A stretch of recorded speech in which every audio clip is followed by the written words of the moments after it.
Rasulullah sallallahu alaihi wasallam bersabda, "Ittaqillaha haitsuma kunta." Bertakwalah kepada Allah Subhanahu wa taala dimanapun kalian berada. Wa atbi'is sayyi'ata alhasanata tamhuha. Kemudian dan ikutilah setiap amal keburukan dengan kebaikan, yang mana amal kebaikan itu menghapuskannya.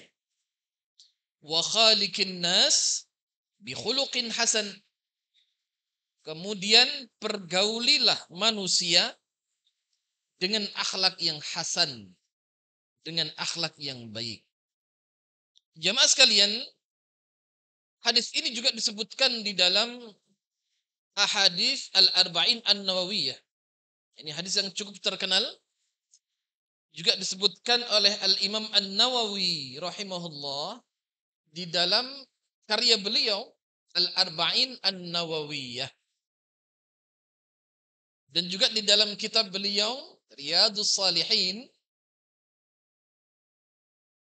Di sini Rasulullah sallallahu alaihi wasallam mewasiatkan ya kepada umatnya dengan 3 wasiat yang agung. Bi thalathi wasaya azimah. Dengan 3 wasiat yang sangat luar biasa. Apa wasiat yang pertama?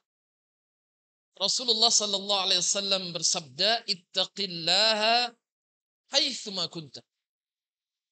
Bertakwalah kepada Allah dimanapun kalian berada. Maka di sini makna takwa adalah ijtinab al-maharim. Menjauhkan diri dari perkara-perkara yang diharamkan oleh Allah. Wa fi'lul awamir, dan menjalankan perintah-perintah Allah Subhanahu wa taala. Inilah makna takwa, ya. Walaupun banyak di antara makna takwa yang disebutkan oleh para ulama, ya, dari definisi takwa.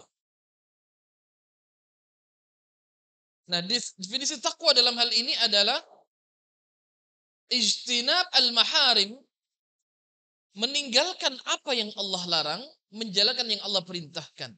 Inilah takwa. Ternyata ini wasiat yang besar.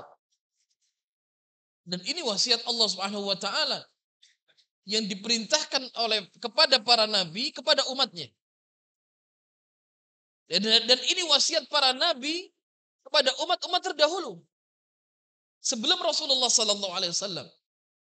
Allah berfirman, "Wa laqad wassayna alladhina utul kitaba min qablikum wa iyyakum anittaqullah."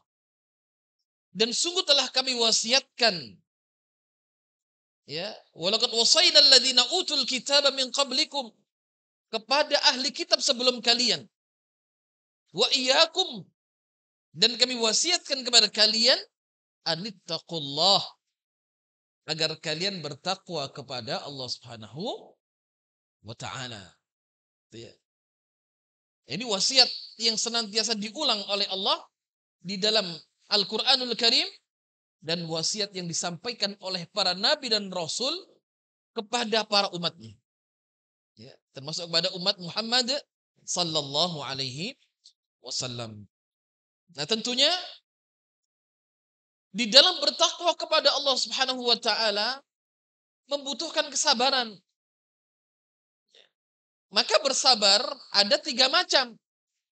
Yang pertama, as-sabru ala ta'atillah hatta yu'addiyaha. Yang pertama, sabar dalam taat kepada Allah sampai mampu melaksanakan perintah-perintah Allah. Ya. Ternyata di dalam menjalankan perintah ini butuh kesabaran. Ya. butuh keistiqomahan. Karena amal ini kan berkesinambungan. Ya. Bukan amalan-amalan yang terputus, yang terus dilakukan. Ya. Karena ada perintah.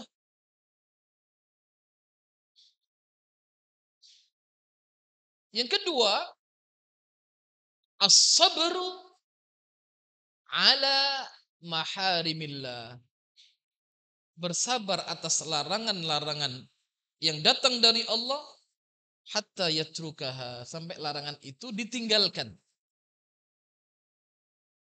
Yang ketiga, as-sabru ala aqdarillah al-mu'limah.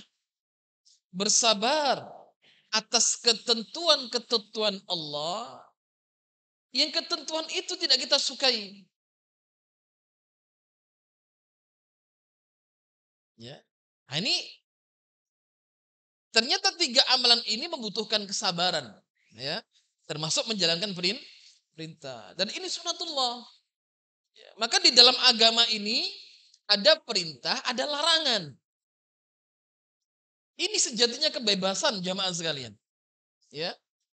Ini kebebasan yang hakiki, ini adalah kebebasan yang diatur oleh peraturan. Kebebasan yang hakiki adalah kebebasan yang diatur oleh syariat. Artinya apa?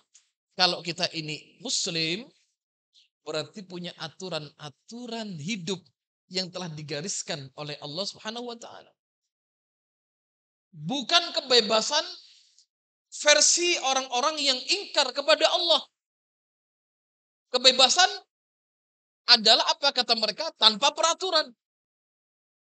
Tanpa ada hukum.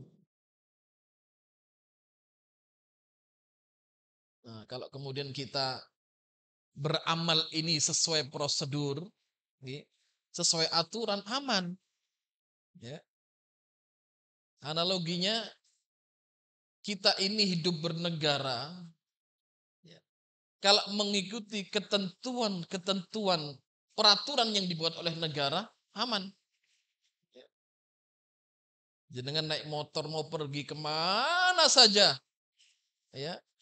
SIM hidup, motor dipajaki, gitu ya.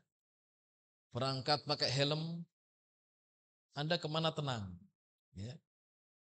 Apa terkadang menjadikan kita takut berkendara? Gak duwe SIM. Ya. Begitu ada polisi, ngilang, lari-lari gitu. Jadi cari jalan tikus gitu ya. Atau kadang motornya nggak dipajaki, mati 2 tahun. Wah, rawan ini sulung apa? Pitku mati. Ya. Atau enggak pakai helm. Ya. Bermasalah gitu ya. Tapi kalau Anda ikuti prosedur berkendara, aman.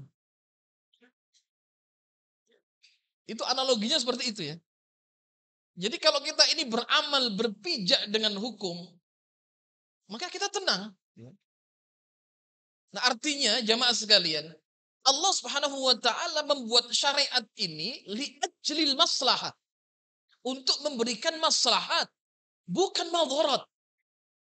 Ini mindset yang harus dibangun ya dalam setiap benak kaum muslimin dan orang yang beriman. Bahwasanya Allah Subhanahu wa taala ini membuat syariat, menurunkan Al-Qur'an, ya, mengutus para rasulnya li'ajlil maslahah, untuk mendatangkan maslahat, kebaikan, ya, untuk menjadi bahagia, bukan untuk mencelakakan, bukan untuk mensengsarakan. Ya, ini yang perlu kita pahami. Walaupun banyak kemudian apa? Hal yang demikian ini disalahfahami dengan cara apa? Dengan munculnya fikrah-fikrah yang menyimpang, gitu ya. Dengan mengatakan Islam ini adalah keras. Islam ini agama yang tidak toleran. Islam ini yang demikian-demikian. Itu semuanya salah. Gitu ya. Jadi Allah membuat syariat untuk kebaikan hambanya. Maka Allah buatkan hukum. Apa jadinya orang kalau kemudian hidup tanpa ada peraturan? Nah, ini sunatullah. Maka ada al-amr, ada an-nahyu. Ada perintah, ada larangan. Kalau dalam skup kecil saja kita dalam lembaga pendidikan, dalam organisasi ada pasal perintah, perbuatan, dan pasal larangan bagi anggota organisasi. Gitu ya. Itu yang sifatnya duniawiyah ini. Apalagi ini dunia wal akhirah. Ada peraturan yang dibuat oleh Allah Subhanahu wa taala. Itulah kehidupan gitu ya. Maka ini sunatullah. Maka Imam Syafi'i mengatakan, apakah kemudian kalian hidup ini la yu'mar wa la yunha? Tidak ada perintah, tidak ada larangan? Lah, ada perintah, ada larangan. Ya. Allah ciptakan surga, Allah ciptakan neraka. Allah punya ridha kepada amal seorang hamba, Allah punya sifat murka. Ya. Ada pahala, ada dosa. Ada kebaikan, ada keburukan. Ada tauhid, ada syirik. Ada wali-wali Allah, ada wali-wali syaitan. Ini sunatullah. Ya. Ada kebaikan, pasti ada musuhnya keburukan. Ada ahli tauhid, ada ahli syirik. Ya, ini sunatullah. Maka Allah mengatakan, afahasibtum annama khalaqnakum abatha. Apakah kalian mengira kalian diciptakan ini hanya sekadar apa? Bersendau gurau, main-main saja tanpa ada peraturan? Tentu tidak. Baik.